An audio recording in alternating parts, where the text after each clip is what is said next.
الرحمن الرحیم۔ حضرت نوح علیہ السلام کا واقعہ۔ میرے بھائیوں، حضرت نوح کا تذکرہ قرآن مجید میں 42 جگہ آیا ہے۔ حضرت آدم کی اولاد دنیا میں خوب بڑھی۔ آہستہ آہستہ یہ خدا کو بھولتے گئے جس نے اسے پیدا کیا تھا اور جو ان کو پالنے والا ہے، اور شیطان کے بہکاوے میں آنے لگے جس نے حضرت آدم علیہ السلام کو جنت سے نکلوا دیا تھا۔ شیطان کے بہکاوے میں آ کر یہ لوگ بتوں اور آگ، سورج وغیرہ کو پوجنے لگے اور ایک خدا کے بجائے مٹی اور پتھر کے بہت سے خدا بنا لیے۔ اپنے ہاتھ سے اپنا خدا بناتے اور پھر ان سے مانگتے، حالانکہ یہ مٹی اور پتھر خدا کے اپنے لیے بھی کچھ نہ کر سکتے تھے، ان کے لیے کیا کرتے؟ اللہ تعالیٰ نے جو اپنے بندوں سے بڑی محبت رکھتا ہے، اس کو یہ کبھی گوارا نہیں کہ اس کے بندے شیطان کے بہکاوے میں آ کر اللہ کے علاوہ کسی اور کی عبادت کرنے لگیں اور اس کی سزا میں مرنے کے بعد دوزخ میں جلیں۔ اللہ پاک نے حضرت نوح علیہ السلام کو اپنا نبی بنا کر بھیجا۔ اس زمانے میں لوگوں کی عمریں بہت بڑی بڑی ہوتی تھیں۔ حضرت نوح علیہ السلام 9.5 سال تک اپنی قوم میں وعظ کرتے رہے کہ اے لوگو، صرف ایک اللہ کی عبادت کرو اور میرا کہا مانو، وہ تمہارے گناہ بخش دے گا۔ لیکن لوگوں نے حضرت نوح علیہ السلام کی باتوں کو نہ مانا اور اپنے کانوں میں انگلیاں دے لیں اور کپڑے اوڑھ لیے تاکہ حضرت نوح علیہ السلام کی آواز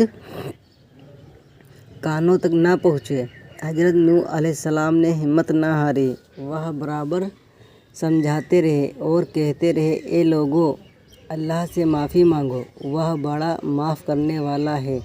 وہ تم پر آسمان سے بارش برسائے گا تاکہ تم خوب اناج پیدا کر سکو اور اس کے ذریعے بڑے بڑے باغ پیدا کر دے گا، ان میں نہریں پیدا کر دے گا، تمہیں مال و دولت دے گا اور بیٹے دے گا۔ تمہیں کیا ہو گیا ہے کہ تم خدا کو نہیں مانتے، حالانکہ اس نے آسمان بنائے، چاند اور سورج بنائے، اس نے تم کو مٹی سے پیدا کیا اور پھر اسی مٹی میں ایک دن تم مل جاؤ گے اور پھر قیامت کے دن اسی مٹی سے تم کو دوبارہ زندہ کرے گا۔ لیکن لوگوں نے اپنے بتوں کو نہیں چھوڑا اور حضرت نوح علیہ السلام سے کہنے لگے کہ ہم اپنے بتوں کو ہرگز نہ چھوڑیں گے اور ہم تم کو اپنے جیسا آدمی ہی دیکھتے ہیں، اور تمہارا کہنا بھی صرف چند غریب لوگوں نے مانا اور ہم تو تم کو جھوٹا سمجھتے ہیں۔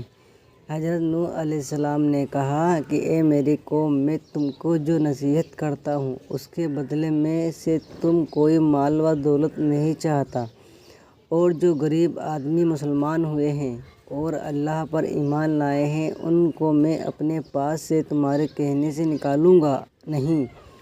اگر میں ان کو اپنے پاس سے نکال دوں تو خدا کے عذاب سے مجھے کون بچائے گا؟ اگر میں ایسا کروں گا تو بہت ناانصاف ہو جاؤں گا۔ ان کی قوم کے لوگوں نے کہا، اے نوح، تم نے ہم سے جھگڑا بہت کر لیا۔ اگر تم سچے ہو تو جس عذاب سے تم ہم کو ڈراتے ہو وہ لے آؤ۔